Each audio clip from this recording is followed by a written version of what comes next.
একটা বাচ্চা মানুষ করার ক্ষেত্রে মায়েদের যে ভূমিকা তার অতুলনীয় ও কল্পনাতীত। মানে মা যদি শিক্ষিত সচেতন হয় তাহলে বাচ্চারা শিক্ষিত সচেতন হওয়ার সম্ভাবনা বৃদ্ধি পায় বা সৃষ্টি হয়। কিন্তু বাংলাদেশের মায়েরা বা মেয়েরা বা নারীরা অতটা শিক্ষিত বা সচেতন নয়। আমি অনেক মাদেরকেই দেখি হাতে অনেক স্মার্টফোন, দামি ফোন নিয়ে প্রতি মুহূর্তেই চলাচল করে।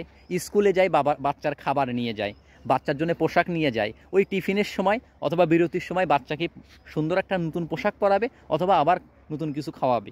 কিন্তু আমি কোনো মাকে দেখি না যে তার প্রিয় সন্তানকে ওই টিফিনের ফাঁকে একটা বই পড়াবে।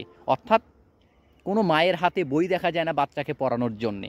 মারা হাতে কখনো বই নিয়ে নিজেরাও পড়ে না তার বাড়িতে। মারা কখনো বই নিয়ে ঘুমানোর আগে বাচ্চাকে কখনো গল্প শোনায় না বাংলাদেশে। মারা শুধু স্মার্টফোন নিয়েই থাকে। তাহলে এই প্রজন্ম কীভাবে শিক্ষিত হবে এমন মায়েদের কাছ থেকে?